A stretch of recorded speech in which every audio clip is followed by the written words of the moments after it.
King Ludwig II, was his death an accident, suicide, or murder? You be the judge. In 1845, Prince Ludwig was born in Bavaria. Did you know he had several nicknames? The Mad King, Fairy Tale King, and the Dream King? Today I would like to share with you 4 main points about King Ludwig. He became king at the age of 18. As an adult, he started to demonstrate odd behavior. He preferred a fantasy life over reality, and he mysteriously died at the age of 40.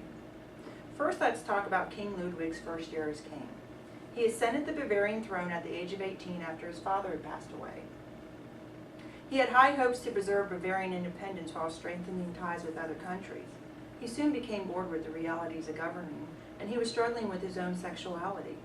He was infatuated with his best friend Paul, and he also developed a close relationship with his cousin Duchess Elizabeth. One of his first acts as king was the summoning of Richard Wagner, a composer of opera, to Munich in hopes of promoting cultural renaissance. Wagner became widely disliked by the members of Ludwig's court because of the influence he had over their king. The public was dissatisfied with the money being spent on Wagner because Ludwig neglected his political responsibilities. He was forced to ask Wagner to leave Bavaria. As his first year of ruling came to an end, he started to exhibit bizarre behavior. His odd behavior as an adult was claimed to be caused by his upbringing as a child. An article written in Biography A&E by David Goldman in 2001, Mad King Ludwig, a monarch like no other, wrote Ludwig was shy as a child, liked building blocks, and was prone to hallucinations. Or could it be that his parents lived separate lives, or the fact that his father spent very little time with him because he didn't know how to talk to his own son? Pressures of having an heir to the throne was weighing on Ludwig's shoulders. At the age of 21, he became engaged to his cousin's younger sister, Princess Sophie. But he kept postponing the wedding. He even requested a note from his doctor stating he was unfit to marry. He often threatened to commit suicide. Finally, he called it off. He withdrew further from his duties as king.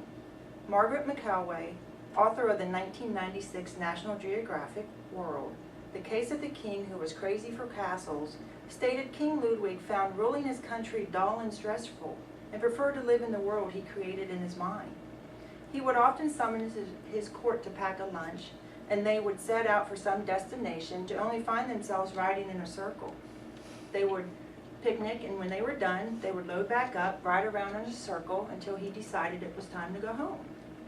A book written by Lisa Trumbauer in 1963, Ludwig's Castle, stated Ludwig once ordered his servants to prepare a feast for a very important guest, his horse. As his behavior continued to be irrational, he withdrew from politics and became devoted to personal projects. To avoid the public life, he wanted to live in a fantasy world, so he started construction on 3 castles. He personally approved every detail, from the architectural, decorations, and furnishings. Linderhof was the first castle to be built. It was the smallest of the 3, and he lived to see this one completed.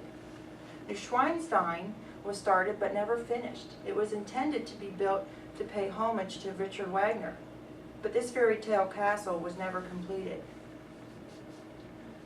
Herrenchiemsee Castle was built as a replica of the palace at Versailles, France. It was the largest one built by King Ludwig, but he never lived to see this one completed.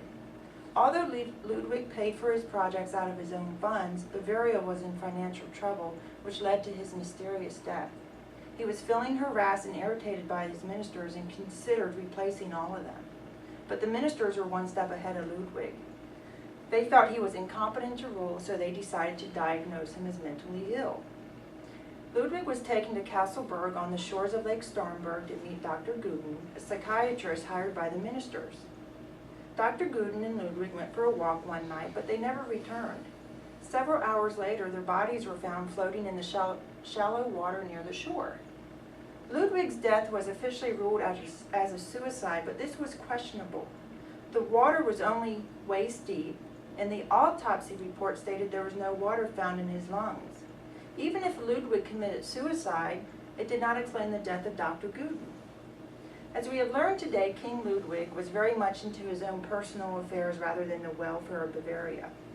In conclusion, King Ludwig, also known as the Mad King, the Fairy Tale King, and the Dream King, lived a life in the imaginary world of his own making. The nicknames given to him seem to be justified by his odd behavior demonstrated as his reign of king. Today I discuss 4 points about King Ludwig with you. He ascended the throne at the age of 18. As an adult, he demonstrated odd behavior. He preferred to live in a fantasy world rather than deal with his responsibilities, and he mysteriously died at the age of 40. Whether King Ludwig's death was an accident, suicide, or murder, it still remains a mystery today, 125 years later.